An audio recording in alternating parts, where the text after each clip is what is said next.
تو یاد رکھیے، دعا اللہ سے راز و نیاز کی باتیں ہیں جو بندہ کسی سے نہیں کر سکتا، وہ اپنے رب سے ڈائریکٹ کرتا ہے۔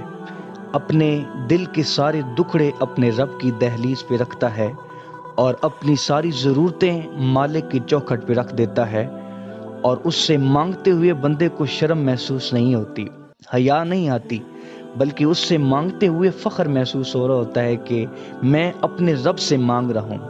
ہم کسی اور سے مانگے نا تو جھجک لگتی ہے، لیکن اپنے مالک سے مانگے تو اپنائیت کا احساس ہوتا ہے کہ میں اس سے مانگ رہا ہوں، اس لیے کہ وہ ہمارا رب لگتا ہے۔ ہمارا اس سے ربط اور رشتہ تعلق ایسا ہے۔ مسجد نبوی کے ایک کونے میں بندہ بیٹھا دعا مانگ رہا تھا، اور اس کی دعا کے لفظوں پہ غور کیجئے۔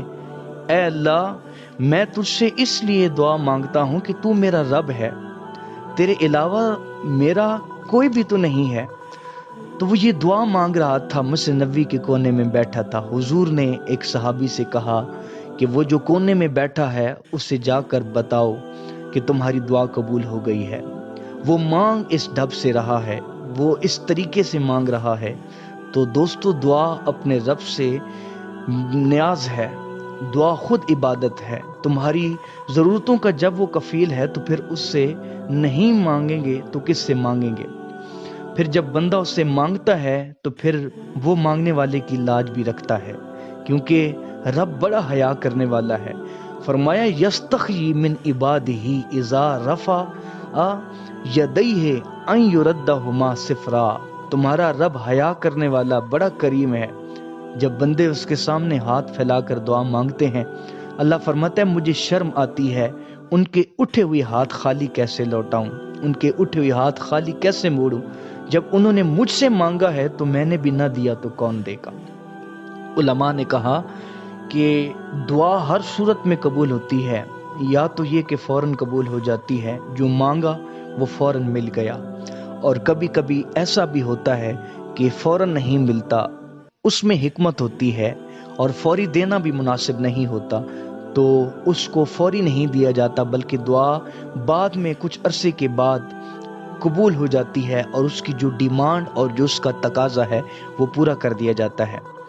اور کبھی کبھی ایسا بھی ہوتا ہے کہ نہ فوری دیا جاتا ہے نہ بدیر دیا جاتا ہے، بلکہ اس دعا کو ذخیرہ کر دیا جاتا ہے، اور محشر کے دن اس کا بدلہ دیا جائے گا۔ اور روایت میں آتا ہے کہ حشر کے دن جب ان دعاؤں کا بدلہ بندے کو دیا تھا جن کا بدلہ دنیا میں نہیں دیا تھا، محشر میں جب ان دعاؤں کا بدلہ دیا جائے گا تو کہا لوگ آرزویں کریں گے کہ کاش دنیا میں کوئی دعا قبول ہی نہ ہوتی، سارے صلے آخرت میں ملتے۔ اللہ اکبر۔ کبھی ایسا بھی ہوتا ہے جو مانگا جاتا ہے وہ نہیں دیا جاتا، اس کے بدلے میں کچھ اور چیز دی جاتی ہے جو انسان کی ضرورت ہوتی ہے اور اس کے لیے مناسب ہوتی ہے۔ انسان کچھ اور مانگ رہا ہوتا ہے لیکن اللہ اسے اپنی حکمت کے تحت کچھ اور عطا کر دیتا ہے۔ بہرحال ہر صورت دعا قبول ہوتی ہے، اور بندوں کے اٹھے ہوئے ہاتھ اللہ تعالیٰ پسند کرتا ہے۔ اس لیے اپنے رب سے دعا مانگتے رہیے، اس سے التجائیں کرتے رہیے۔